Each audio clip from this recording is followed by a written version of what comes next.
నమస్తే, welcome to సత్యగ్రహి. నేను శివాని. తెలంగాణ రాజకీయాలు ఇప్పుడు అత్యంత వేగంగా ఊహించని మలుపులు తిరుగుతున్నాయి. అధికారంలోకి వస్తే స్వర్గం చూపిస్తామన్న కాంగ్రెస్ పార్టీ గ్రాఫ్ కేవలం కొన్ని నెలల్లోనే జారుడు బల్ల నుంచి జారినట్లు చాలా వేగంగా కిందకు పడిపోతుంది. పాలనా చేతకాక ఇచ్చిన 6 గ్యారంటీలను, హామీలను నెరవేర్చడంలో ఘోరంగా విఫలమైన హస్తం పార్టీకి రాబోయే ఎన్నికల్లో దారుణమైన పరాభవం తప్పదనే సంకేతాలు స్పష్టంగా కనిపిస్తున్నాయి. రోజు రోజుకు దిగజారుతున్న కాంగ్రెస్ పరిస్థితిని చూస్తుంటే వచ్చే ఎన్నికల్లో ఆ పార్టీ ముమ్మాటికి 3వ స్థానానికే పరిమితం కాబోతోందా? మరోవైపు క్షేత్రస్థాయిలో ప్రజల నుంచి వస్తున్న మద్దతు చూస్తుంటే రాబోయే ఎన్నికల్లో బీఆర్ఎస్ బంపర్ మెజారిటీతో మళ్లీ అధికారంలోకి రావడం ఖాయమని సర్వేలన్నీ ఎందుకు గంటపదంగా చెబుతున్నాయి.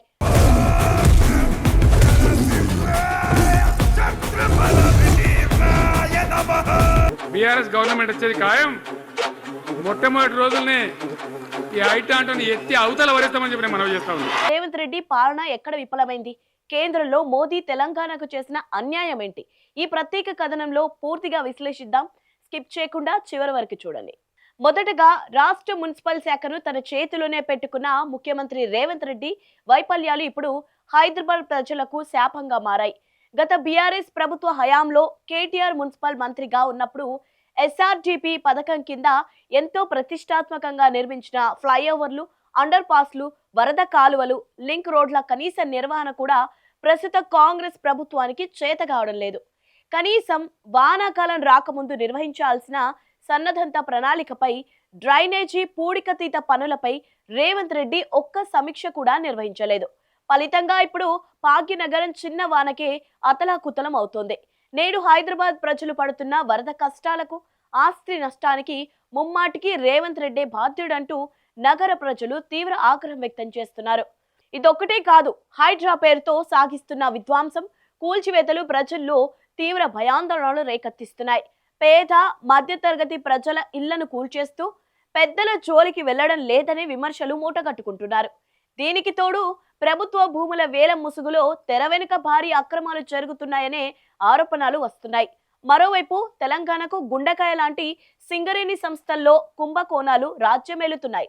ఆర్టీసీని ప్రభుత్వంలో విలీనం చేస్తామంటూ తెచ్చిన ప్రక్రియలో తీవ్ర గందరగోళం నెలకొంది. ఉద్యోగుల జీతభత్యాలు, భవిష్యత్తుపై క్లారిటీ లేక కార్మికులు అయోమయంలో పడ్డారు. వీటన్నిటికి మించి హిట్లర్ తనకు ఆదర్శమని చెప్పడం, అంటే ఒక హంతక మూటాను ఆదర్శంగా తీసుకోవడం, ఇది స్వయంగా సీఎం రేవంత్ రెడ్డి వ్యాఖ్యానించడం అందరినీ షాక్ గురిచేసింది.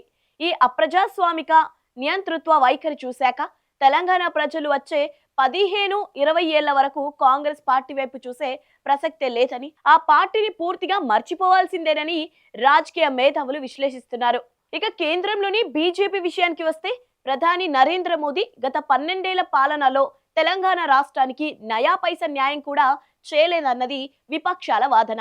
ఈ రెండు జాతీయ పార్టీల వైఫల్యాలు, మోసాల నడుమ తెలంగాణ స్వయం ప్రతిపత్తిని, ఆత్మ గౌరవాన్ని కాపాడే ఏకైక శక్తిగా బీఆర్ఎస్ మళ్లీ దూసుకుపోతోంది.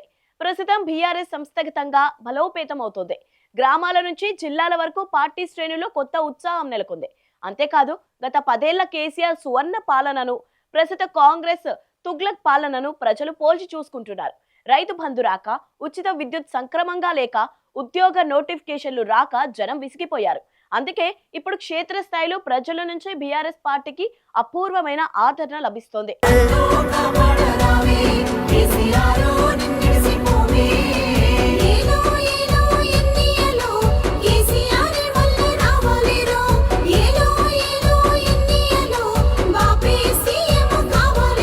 జాతీయ సంస్థలు నిర్వహిస్తున్న అంతర్గత సర్వేలన్నీ కూడా రాబోయే ఎన్నికల్లో బీఆర్ఎస్ ప్రభంజనం సృష్టించడం ఖాయమని గంటపదంగా చెప్తున్నాయి. అవును, కాంగ్రెస్ చేతకానితనం, బీజేపీ కుట్రలను గమనిస్తున్న తెలంగాణ సమాజం మళ్లీ గులాబీ జెండా నీడనే చేరేందుకు సిద్ధమైంది. రాబోయే ఎన్నికల్లో బీఆర్ఎస్ పార్టీ బంపర్ మెజారిటీతో తిరుగులేని విజయం సాధించి మళ్లీ సగర్వంగా రాష్ట్రంలో అధికారంలోకి రావడం ముమ్మాటికి ఖాయంగా కనిపిస్తోంది. మరి మున్సిపల్ మంత్రిగా రేవంత్ రెడ్డి వైఫల్యాలపై, తెలంగాణపై కేంద్ర మోదీ ప్రభుత్వ సవతి తల్లి ప్రేమపై మీరేమనుకుంటున్నారు? కింద కామెంట్ బాక్స్ లో మీ అభిప్రాయాన్ని తెలియచేయండి. ఇలాంటి పొలిటికల్ అప్డేట్స్ కోసం మా ఛానల్ని ఇప్పుడే సబ్స్క్రైబ్ చేసుకోండి.